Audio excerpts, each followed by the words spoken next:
Mielle's founder, Monique Rodriguez, is speaking out about recent allegations that her hair care products is causing hair loss. Plus, Apple reveals the iPhone today. And while Angel Reese is out for the season due to a wrist injury, Kendrick Lamar is gearing up for his 2025 halftime performance. Hey, critics, and welcome back to the Critic Chronicles YouTube channel, where you get commentary, reviews, and tabloid news. I'm your host, Patricia Hartley. Be sure to like this video, subscribe to this channel, and hit that notification bell so you never miss an upload. It's Monday, September the 9th, 2024. Hey, critics, it's time to chronicle. Up first, let's talk TV.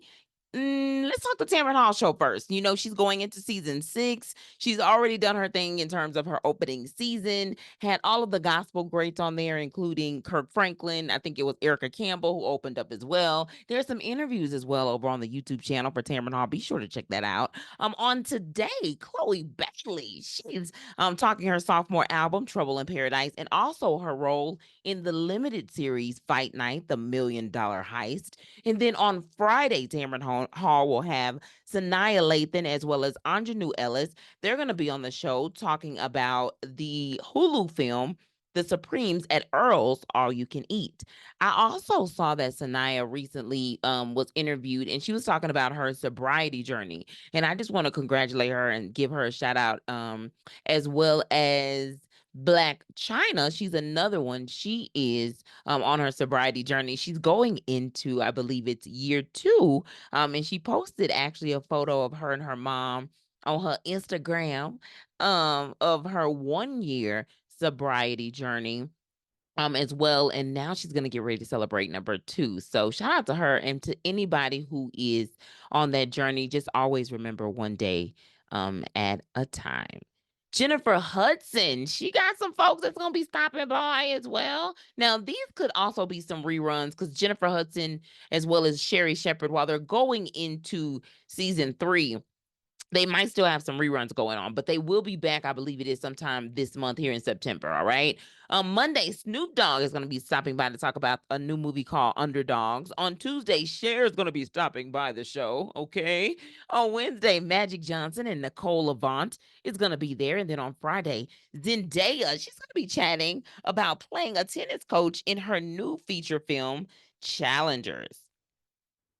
On the Sherry Shepherd Show on Monday, Rocky Carroll stops by to talk NCIS, and Bevy Smith talks about her book Revelations, Lessons from a Mother, Auntie Bestie. Side note, Bevy's book Revelations is available free on Hoopla, and one of the best takeaways actually from the entire I say book is her talking about her fashion and how she kind of at first was out of control. You know, I think we all are, and then we sort of get our reins on sort of what works for us, what our true style might be, you know, knowing that you're simple but you like a Birkin bag, you know what I'm saying? Like, I'm simple on everything else, but I just be liking a Birkin bag. You know, from time to time, every now and then, you know what I'm saying? Just slip one right on in. On Tuesday, Tiffany Haddish is supposed to be stopping by the show. If you don't know, she actually recently made headlines for being dared by, I believe it was Kathy Hilton. Girl, don't let them rich people get you out there doing stuff you ain't got no business doing, okay? But she was basically walking the runway, and she did. But also inadvertently, she walked in front of the next round of models, according to Sip with China. So, Tiffany, I see you just having fun. So, you're Tiffany Haddish. I'll just leave it at that. On Wednesday, Mel B is going to be talking her 2018 memoir, Brutally Honest. Now, I always talk about Hoopla, and as you know, Hoopla is a free resource through our local library, but this is another resource that I'm going to be talking about today, and it's called Libby. These are the top 5 audiobooks that we are recommending that's been released in 2024. Now, Tabitha Brown just released I Did a New Thing. That's on audiobook. Tamron Hall's Watch Where They Hide. That's a thriller. And you know, Tamron Hall actually also just came out with a brand new, I believe, cookbook telling folks how simple and easy it is to just, get up in the kitchen and cook a little bit. I'm gonna stop. Shawnee Henderson, formerly O'Neill, she has her book Undefeated. That's available on Libby.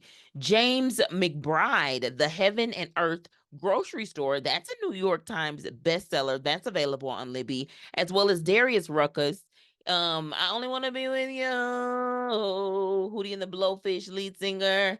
Life's Too Short. That's also available on Libby as well. And just as a reminder, all magazines and books mentioned today is sourced through Hoopla and Libby, both free streaming platforms made possible through our local library.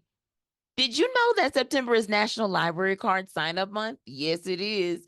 And here at the Critic Chronicles, our goal is to provide quality but juicy content from websites, digital magazines, and tabloids, most of which are sourced from our public libraries. Research from the National Library of Medicine show that there are an estimated 17,000 public libraries nationwide, totaling 4 million visits each day.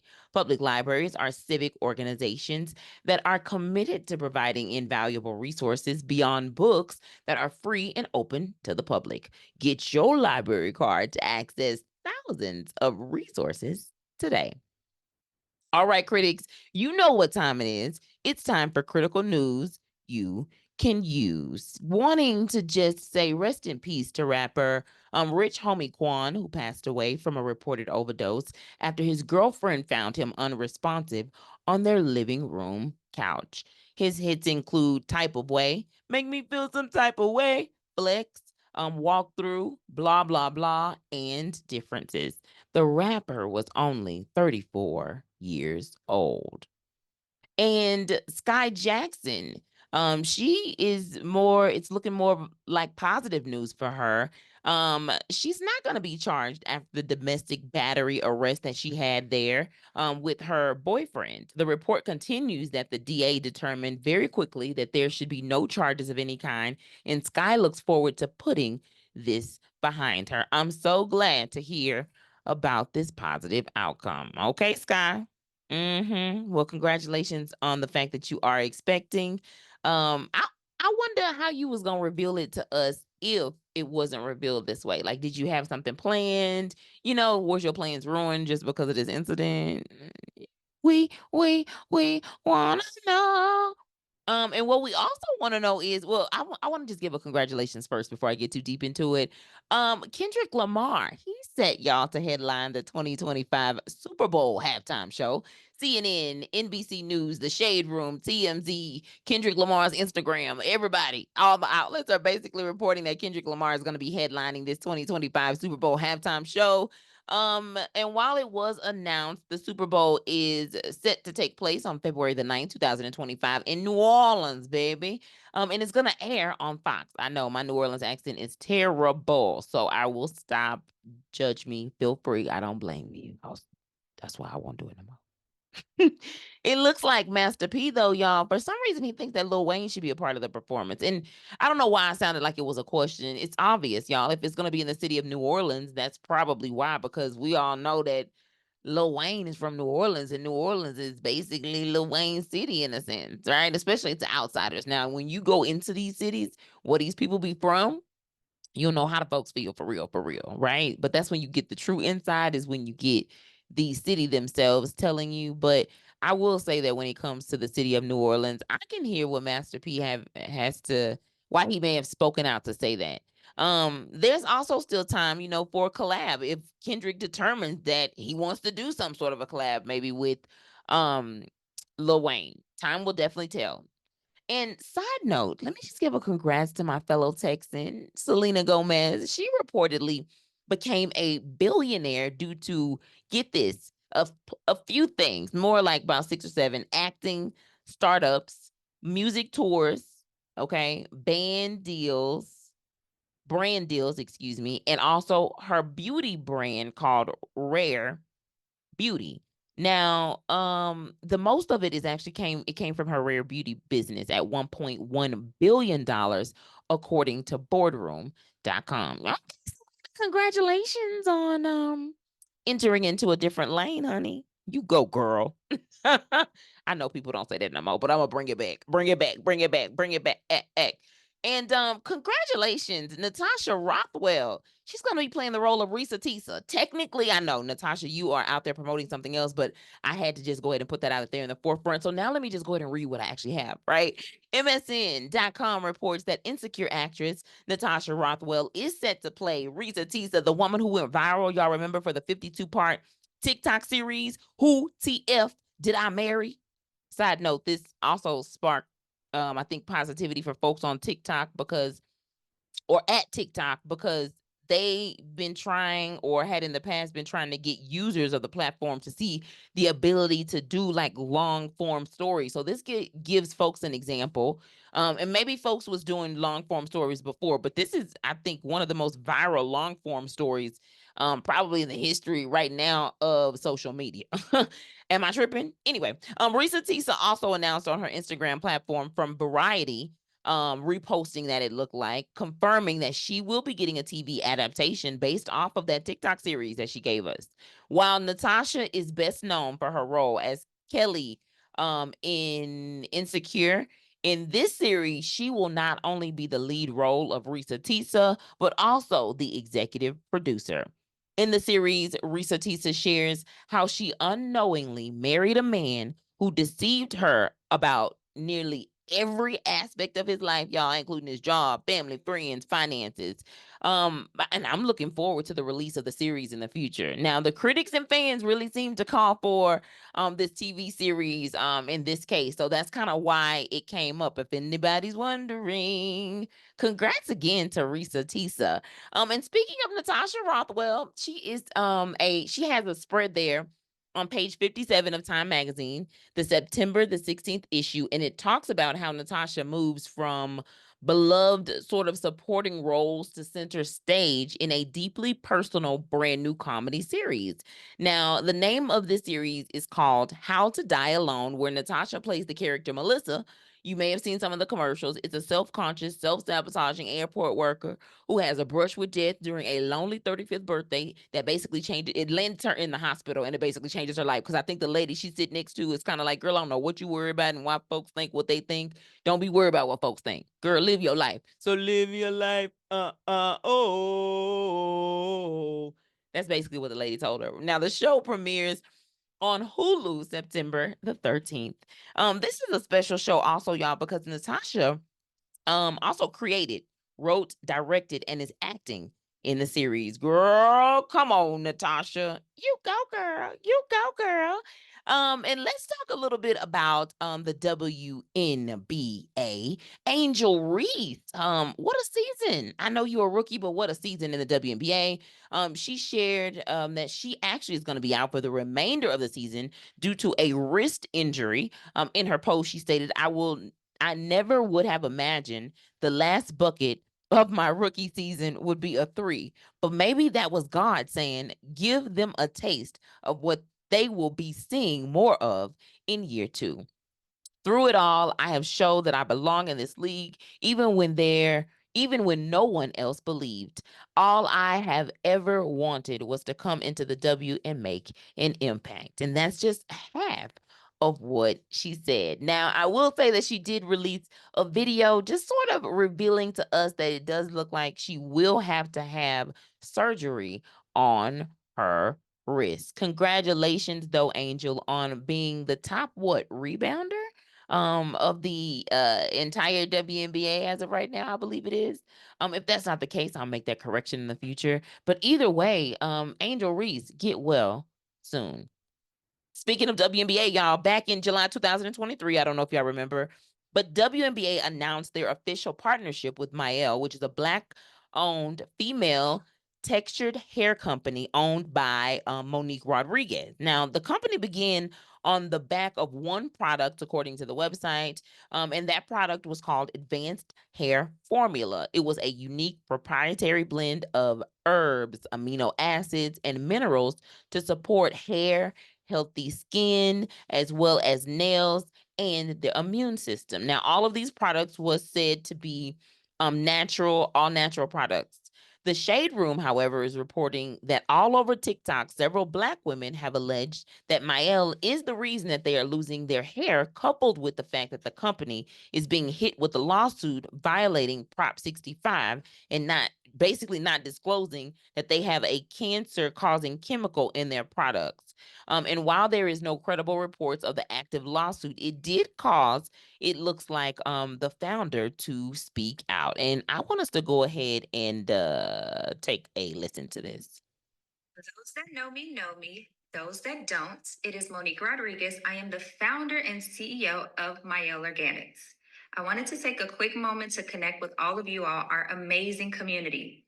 It is important for me to share the story behind why Mielle was started 10 years ago and express my gratitude for our incredible community of support. 10 years ago, I embarked on this beautiful journey driven by my love and passion for beauty products. And my goal was very simple: to provide women like me with high quality, healthy ingredients. Combining my background in science with my passion for beauty, I took a leap of faith and I created this brand that you see today. From the very beginning, authenticity and transparency has been at the core of what I do. And I have been honored to have you all by my side, ride or die. Whether you have been with us since the early days in the kitchen or if you have joined us more recently, regardless, your support and your understanding means the world to me.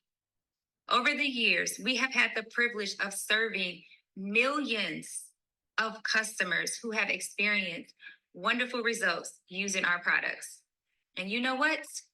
My whole family and I, including myself, are avid users of Mielle, right?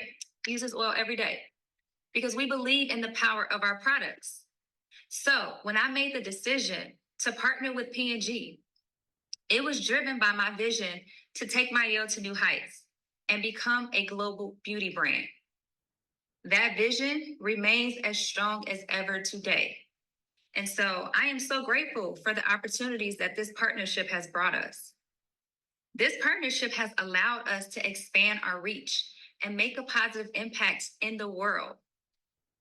We have been able to celebrate the underrepresentation of athletes in the beauty industry, y'all. So it has been an honor to be the first ever official textured hair care partner of the WNBA. We were the first, y'all, first textured hair care brand.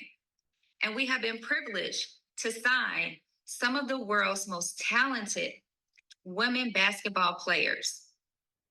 So we remain committed to supporting our community. We are supporting historically Black colleges, HBCUs. We have partnerships with Howard University, the swimming and the diving team. We have partnerships with Florida A&M, FAMU, the FAMU cheerleaders, y'all. So I want to be crystal clear that my involvement in Mielle still as a CEO is a personal choice. I am deeply committed to staying actively involved in every aspect of the brand. From the product developments, I'm still involved. From the formulation to the packaging to the design, I am still involved. I pour my heart into every detail because this is my passion and I'm dedicated to continuing to drive this business forward. Our products are created with healthy ingredients and they are formulated to deliver safe and effective results. We've always taken great care in ensuring the quality of our products. And that commitment has never wavered. So if you have any doubts, I encourage you to explore our labels from 2019 to 2024. You will see that there have been no formula changes. When you look at the rosemary mint oil SKUs, a beloved product and a staple in the community, since the P&G acquisition, nothing has changed. As a part of our deal with P&G, we have established Mielle Cares. That is a nonprofit arm of our company with a $10 million donation that was also generously matched by P&G because of their support of our community. At Mielle, our mission has always been to empower our community to embrace their beauty and achieve greatness. So this partnership has allowed doors to open for me and for me to lead by example, to show other little Black and brown girls what's possible. Okay. So we had an opportunity to actually hear the actual founder of Mielle actually speak out. So she felt compelled to speak out. I will say that. And when you feel compelled to speak out, that actually means volumes. But I also think that that is a brave decision to do that. I will say this though, whenever it is that you determine that you are going to collaborate or partner with such a big brand like P&G, who may have a reputation of not always being as ethical, you have to also look at the fact of what she said. She said, read the label from 2019 to now. Read those labels and see, have the ingredients actually changed. Now, it looks like, again, there's no official lawsuit that's been able to come to the forefront that I've seen. But if that changes, guess what? I'm definitely going to share that. I couldn't imagine being a partner with the WNBA and none of the WNBA players have an issue with it. But if something changes, guess what? I'll be right here to let you know. Although the founder of Mielle, Monique Rodriguez, is speaking out, let me tell you somebody who shouldn't have said nothing. Her name is Tamar. Tamar spoke out about JR and all of the controversy that's been going on. And because I don't want to go through all of the mess, because I'm not a relation, like, matters of the heart are too complicated for me. Because you just never know what people are going to do, especially when they married. That marriage stuff, you never know what kind of agreements these people like Will and Jada got. You never know. Hollywood had been saying that for years, and then the next thing we know, it was like, oh wait, okay, wait. Oh my gosh, did he confirm that he was with Jada? And it was okay. And Will said confirmation, and then he goes on the round to say, and then she said, Jada said, I had a, what was it? I had, oh my goodness, I don't even want to talk about it. I don't even need to talk about it. I don't want to bring it back up. That was old news, right? And we on to new stuff, right? But I will say that in life, I feel like every time we try to pretend, notice I said we, try to pretend like things is okay, we good, everything is good, Tamar, everything is good. Me and my man is good. I'm dedicated. My family, they toxic. My man, we good. We sex every day, right? I just feel like when you doing that, sometimes you're just doing too much, and it sometimes tends to blow up. I also have to say, on a side note, to people who are like, well, Tamar and JR should keep it on the hush. They shouldn't talk about it publicly. When you have a relationship that was developed or evolved just because of a reality TV show, all is fair in love and war. We want to know. You definitely want to know. Then you almost feel like you obligated to know. It don't make it right, but I'm just saying it is what it is, right? But the recent saga had us a little surprised that Tamar was actually married, and I'm not the only one. Others said the same thing. She was also mad at her family in another tweet, deleted her social media the next, all over JR now, is what we believe. I believe it anyway. Girl, people think that he dogging you, and now you've confirmed that he ate another woman's groceries. She came out and told us in public, and yes, people believed her. But when you confirmed it in that video, girl, where was your sister to tell you to stop? Where was your friend to tell you not to post that? Anyway, that's all I've summed up. I'm not even gonna talk about what he said because what he said is irrelevant. He's embarrassing her continuously. JR, the lawyer, embarrassing Tamar. And I'll just continue to move on. But congratulations all y'all to John Legend. He just released brand new music. And it's a children's album. It's called My Favorite Dream with about 15 tracks. He also released a hilarious video, y'all, on his Instagram with his daughter saying, with the caption saying, recorded an entire album for my baby girl, so she won't be impressed by your son playing a G chord on a guitar. I thought that was a little hilarious anyway. If you cannot get to Hoopla in time, you can hear the tracks actually on YouTube. One of my favorites is Safe, and also We're a Family. You can check that out if you get a chance again on Hoopla. And congratulations to Supreme Court Justice Ketanji Brown. She just actually wrote a book. It's called Lovely One. The book discusses motherhood, how she got her African name, and her journey to where she is right now. And Megan the Stallion, she is actually on the cover of the double issue, it looks like, a Billboard. Not only is it her, but it's also Playboy Boy Cardi. If you are looking at the digital version, be careful because the one that they have for My Library's digital platform, it shows Playboy Cardi. So you can't even tell that it's Meg the Stallion on the second page until you go into the magazine and scroll. Okay, but Meg the Stallion, she was interviewed through Billboard, and she talked about the beef, according, like, asking about, like, do she got beef with Nicki Minaj? And Meg was like, she don't even understand why there's even any beef at all. Now, other bloggers or and YouTubers believe that Meg do know what the hell is going on between her and Nicki Minaj. She just ain't saying nothing because this ain't the time. Uh-huh, huh, uh-huh, huh. No, huh, huh.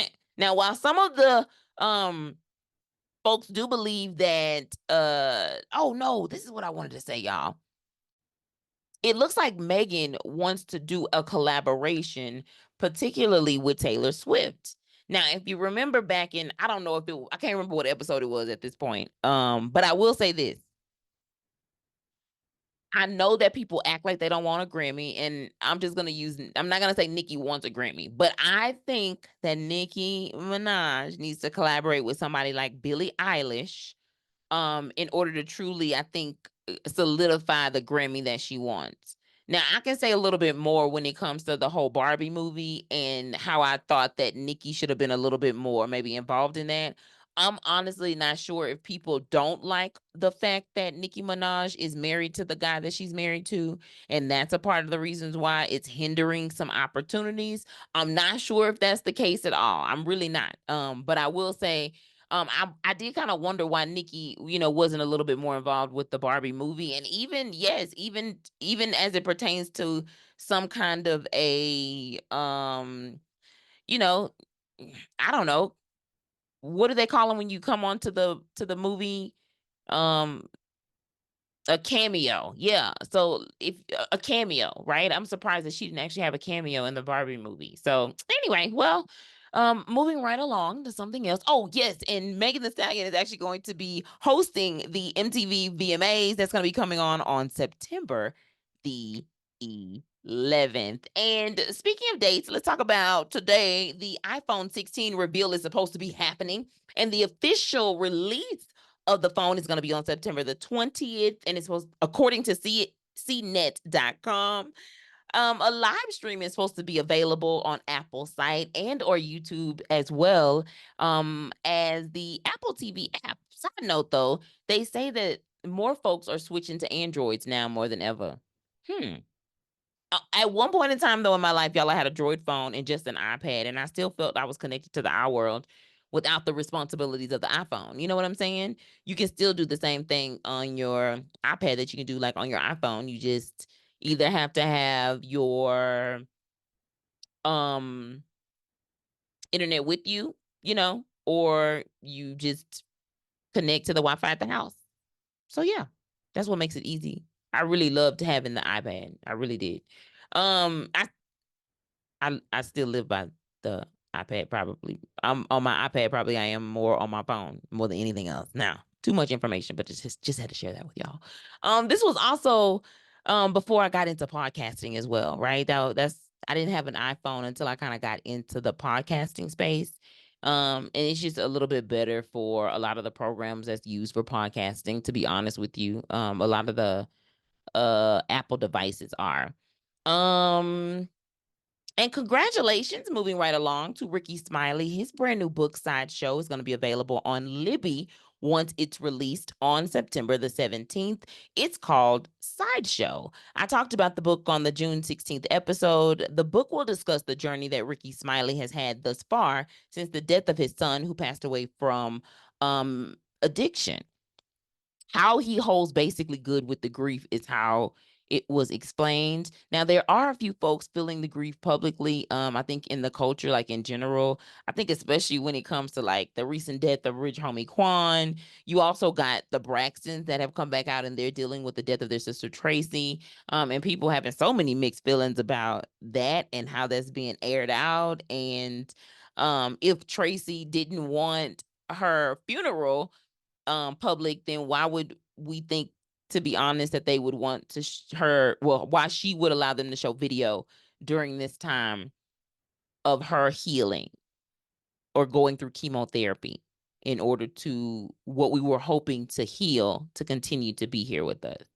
But yeah, just kind of a lot of that going on. But yeah, giving love to anybody who's actually dealing with anything of that sort as of right now. And if you missed the previous episode, no worries. I've linked it below. In the September the 2nd episode, we talk Martin Lawrence's health scare and his brand new tour. Plus, Glorilla gets the key to the city of Memphis. And we go black on the inside of Us Weekly's September 9th issue. Thanks again for tuning in to the Critic Chronicles YouTube channel, where you get commentary, reviews, and tabloid news. Be sure to like this video, subscribe to this channel, and hit that notification bell so you never miss an upload.